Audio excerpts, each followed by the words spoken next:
Hey guys, today we're going to be ranking every single stadium used in FIFA World Cup history. Lots of history here. Some of these stadiums hosted legendary finals, others honestly pretty forgettable finals and games. We're judging them on 5 different things: appearance, atmosphere, history, location, and whether we'd actually like to watch a FIFA World Cup game there. Let's get right into it, guys.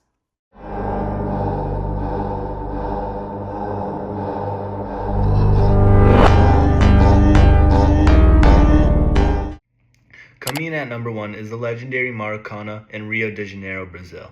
With a capacity of 78,000, architecture rated 9 out of 10, and a perfect 10 out of 10 on atmosphere, the stadium is simply iconic. It has hosted 2 FIFA World Cup finals in 1950 and 2014, and an overall score of 9.3 out of 10 makes Maracanã our greatest World Cup stadium of all time. Number 3 is Mexico City's famous Azteca Stadium. Sitting over 7,300 feet above sea level, it holds 87,523 fans. It earns an 8.5 for capacity, 8.5 for architecture, and an incredible 9.5 for atmosphere. Those scores give Azteca an overall 8.8 out of 10 as an easy S tier spot. Fifth is La Bombonera in Buenos Aires in Argentina. It may only seat 54,000 fans, but its atmosphere is world famous, earning a 9 out of 10. Architecture comes in at an 8, while capacity only scores a 7. The unmatched energy of Boca Juniors home gives it an overall 8 out of 10. Stade de France. At number 7, we have Stade de France in Saint Denis, France. Built for major international events, it seats over 81,000 fans. It scores an 8 for capacity, 8.5 for architecture, and 8 for atmosphere. As the venue for the 1998 World Cup final, it earns an overall 8.2 out of 10. Starting our top half is Volgograd Arena in Russia. Built for the 2018 FIFA World Cup, it has a capacity of 45,568. A capacity scores a 7, architecture gets a solid 7.5, and atmosphere comes in at 7. That gives Volgograd Arena an overall rating of 7.2 out of 10. Number 11 is Signal Iduna Park in Dortmund, Germany. Home to the famous Yellow Wall, this stadium has one of football's best atmospheres. It scores 8.5 for capacity, 8 for architecture, and an incredible 9.5 for atmosphere. With an overall 8.7 out of 10, it's easily one of the greatest stadiums in the world. At number 13 is Stade de Suisse in Bern, Switzerland. Originally a 1954 World Cup venue, it now holds around 32,000 fans. Capacity scores 6.5, architecture earns a 7, and atmosphere gets a 6.5. That gives a respectful overall score of 6.7 out of 10. Number 15 is the Millennium Stadium in Cardiff, Wales. With a capacity of 74,500, it hosted matches during the 1999 Women's World Cup. It earned 7.5 for capacity, 7.5 for architecture, and 7 for atmosphere. Those scores average out to an overall 7.3 out of 10. At number 17 is Soccer City Stadium in Johannesburg, South Africa. It holds an impressive 94,736 fans and hosted the 2010 FIFA World Cup. Capacity obviously earns a 10, while architecture scores 6 and atmosphere gets a 7. Altogether, that gives Soccer City an overall rating of 6.7 out of 10. Jalouse Stadium is number 19 on the list in Tunis, Tunisia. With room for 60,000 fans, it hosted group stage matches during the 1978 World Cup. Capacity, architecture, and atmosphere all score 6 out of 10, which results in even overall score of 6 out of 10. At number 21 is the historic Centenario Stadium in Montevideo, Uruguay. It hosted the very first FIFA World Cup back in 1930 and seats just over 60,000 fans. Capacity scores a 6, architecture gets a 5, and atmosphere earns a 6. That leaves Centenario with an overall rating of 5.7 out of 10.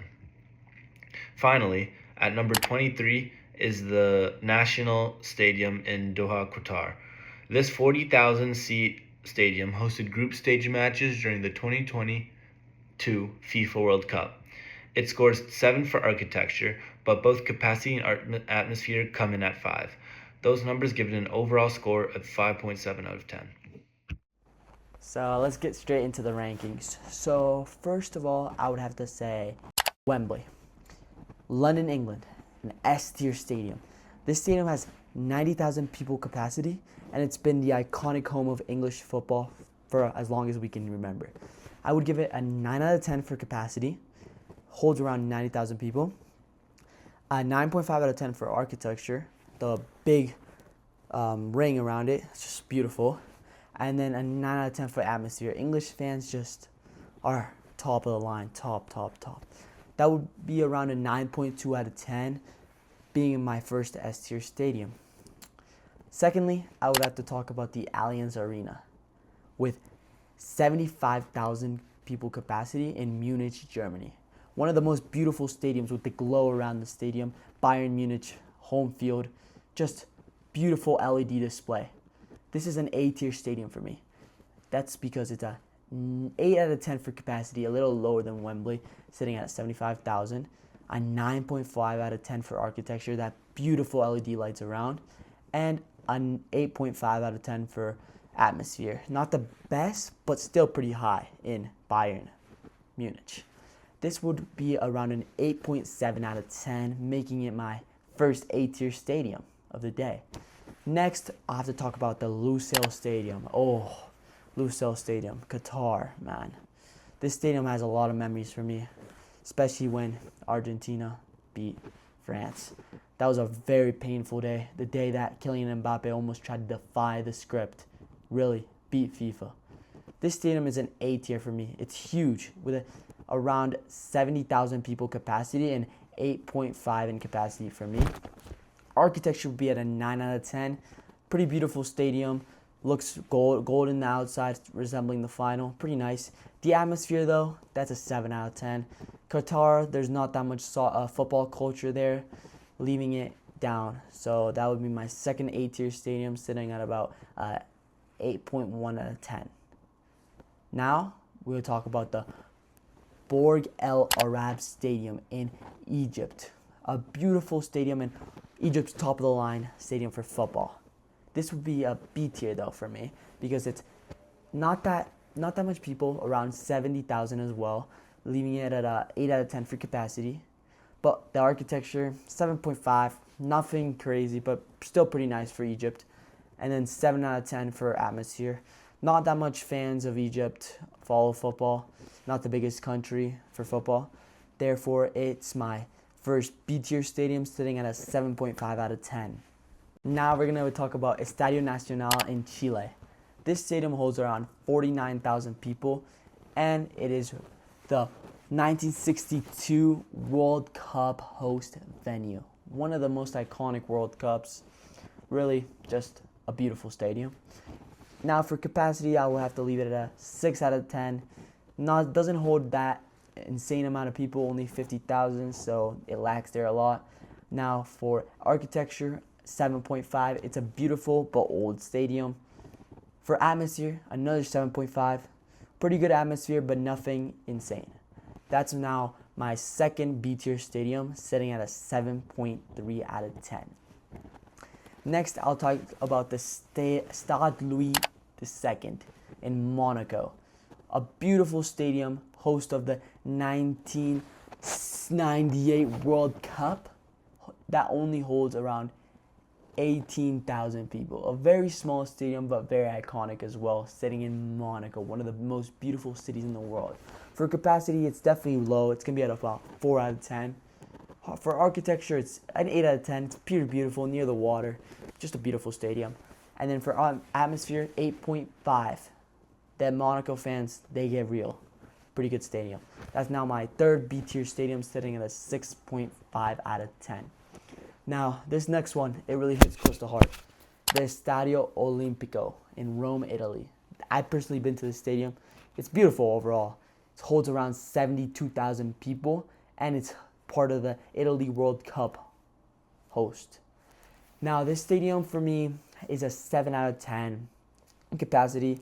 holds a very high amount of people, 73,000. Next, the architecture, a 9 out of 10. I think this stadium personally is beautiful.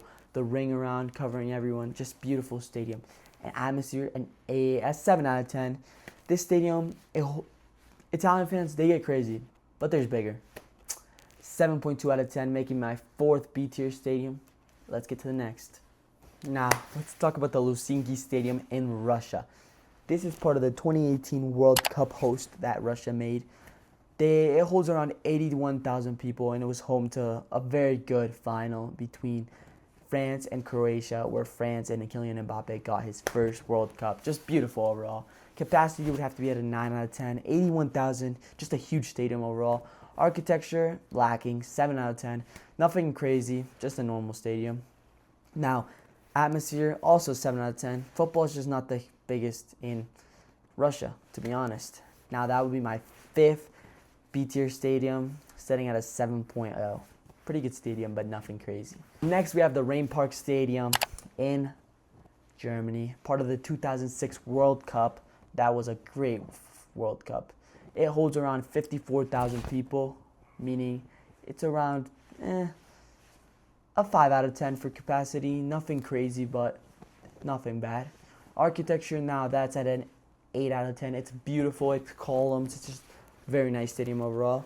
And for atmosphere, that'll give it a 7 out of 10. And Germany fans, they get active, and it's a pretty good stadium to be in.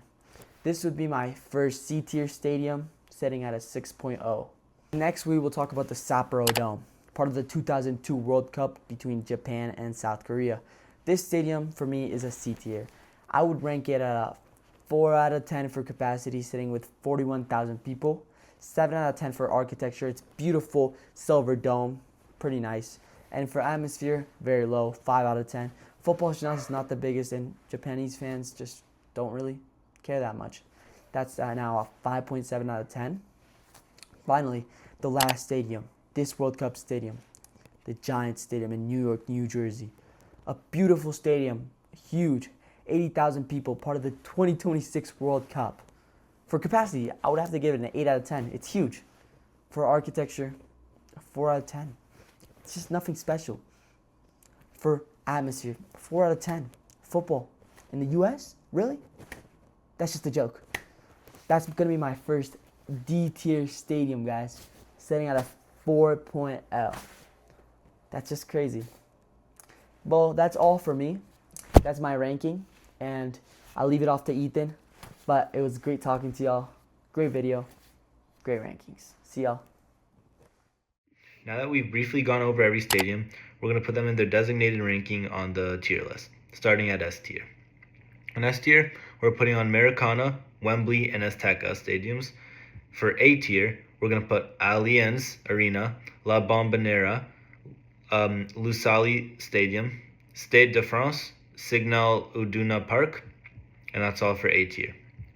For B tier, we're putting Borg El Arab Stadium, Volgograd Arena, Estadio Nacional, Stade Louis, Stade de Suisse, Stadio Olimpico, Millennium Stadium, and wrapping up B tier, Luzhniki Stadium.